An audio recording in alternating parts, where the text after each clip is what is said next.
Welcome back to At the Heart of Health. We're having an interesting discussion here about wellness and physical fitness and how you can change your chemistry by becoming involved in understanding wellness. We're here with Dr. Phil Garver.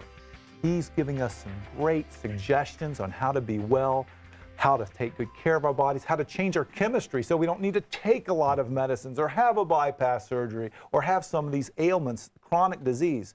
I don't know if you realize this, but right now in heart disease, 90% of the heart disease I see now every day is preventable if people would start at a younger age of being involved in wellness. Wow, that's amazing. That's an amazing statistic. Amazing. And our country, if you look at the economics of what's happening, we can't afford to pay for this anymore. Right. And hopefully wellness centers, and we're going to talk, we talk here about different healers. Right. And what wellness people do, it sounds like it does heal because you're changing the chemistry. Right. Except it's just not in damage control, is it? No. Well, we've been gathering questions from all over the United States and world, and we'd like to, if someone else might be interested in writing in or calling or getting on the computer, go to heartwiseministries.org or P.O. Box 8, Ottawa, Tennessee 37363. We have another question here, and this comes from the great state of Alaska. And, in Alaska, it stays dark most of the year. And so that would be challenging to get people interested. And it says, how do we get our youth interested in fitness? And, we're in a society today that's very much interested on, if it feels good, do it. Quick fixes. What would be your suggestions how to get youth? We've talked about a little bit about seeing their parents. Right. Is there anything else we can do in this to fight societal influences? Right. One thing I have learned over the years that can have an impact, truly have an impact on young people, is to get their focus to change from today to how today's activities are going to impact their life in the future.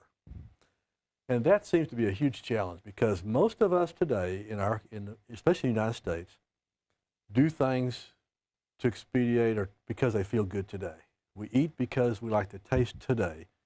We just don't stop and think about the impact of those foods on us 20, 30, 40 years from now. And God, in His wisdom, created us to where we can do bad things for a long period of time without instant negative results. Mm-hmm. If we didn't exercise today and it had a negative impact on us tomorrow, we would all exercise. Yes. But since it doesn't, because He wants us to make choices, not serve Him out of fear, then we've got these challenges to make good choices based on 20, 30, 40 years ahead of us rather than just on today. And I've found young people who start thinking about their future life and make decisions about their exercise and relationships and drugs and alcohol and nutrition truly can impact their lives in a positive way, not only for the future, but for today. They get instant benefits, and it's a very, very positive thing. And one other little ditty I like about exercise is we finally figured out how often you need to exercise. Oh, we finally figured it out. Well, tell us. We only need to exercise the days that we eat. So if you eat today, you need to exercise today. If you don't eat today, you could probably get away without exercising. And that makes it simple, brings it down to home. If I was someone that was plotting to destroy the world, if I wanted to just damage everybody, what I would do is I'd subtly creep in these fun things that we're to do, whether it be watching television or a car to take me everywhere and get us off the owner's manual.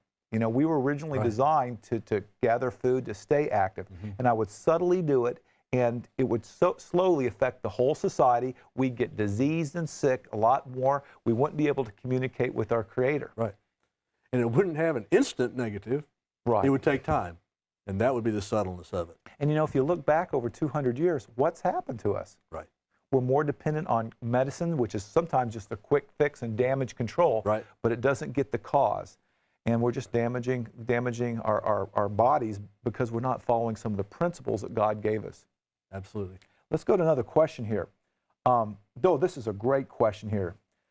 This comes from the great state of Louisiana, and it says, how does wellness help my spirituality? So the power of wellness, how does spiritual wellness and physical wellness and all these aspects sort of fit together?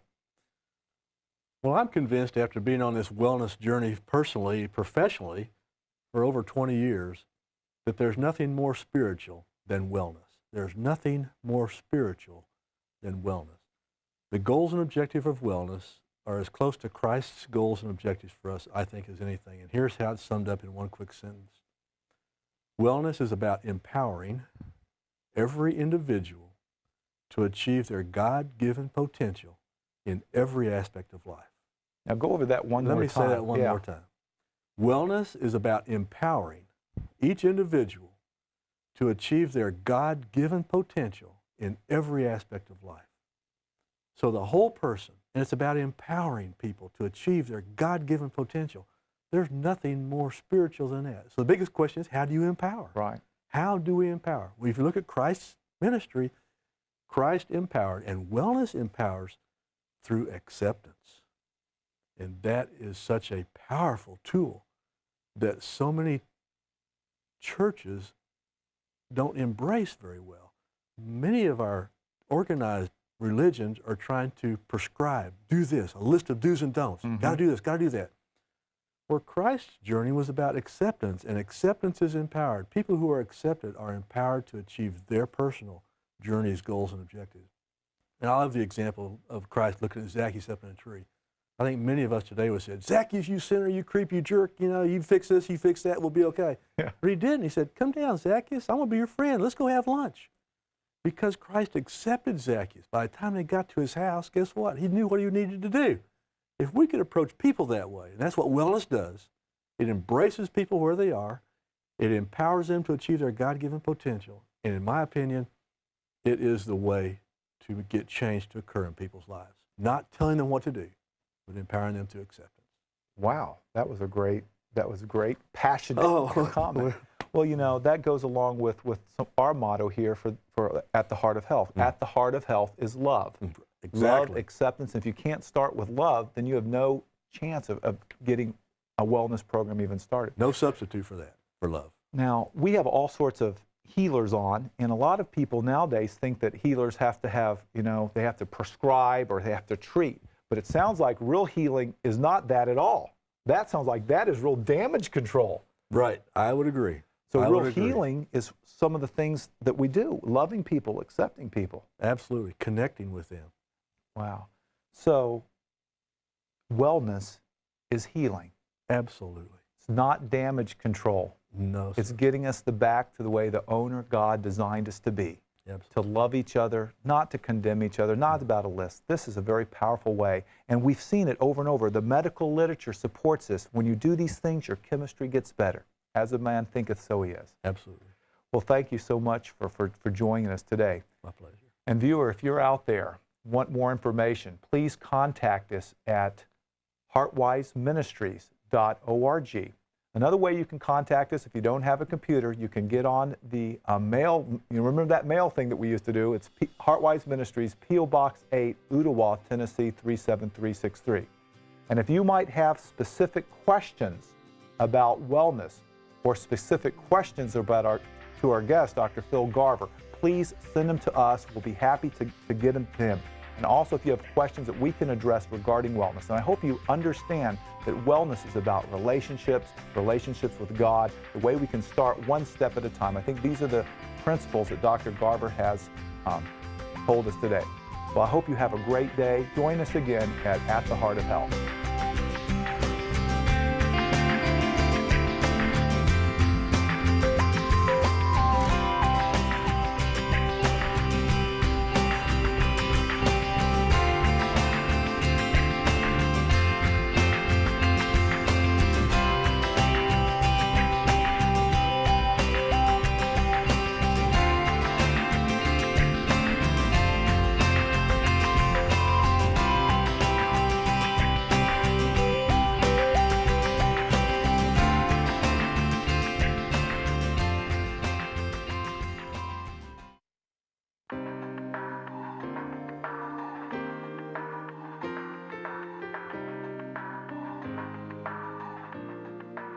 Hi, I'm Dr. James Marcum with your Daily Heartbeat.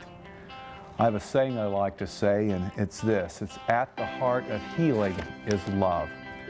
Now, what would that mean, and what would that have to be with healing? But did you know that love is a way that we can change our body's chemistry? There's been studies done that show people that have animals, which could include a dog or a cat, If they have them, they actually have less heart attacks, less stroke, less infectious diseases, and even less malignancy. Well, do you think it's anything about these animals yelping and barking and meowing that changes the chemistry? No, it's not. It's the love that's shown between owner and manual.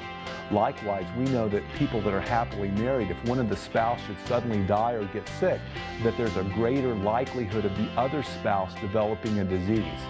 So at the heart of healing is love, and love is one of the most valuable treatments we have to stay healthy.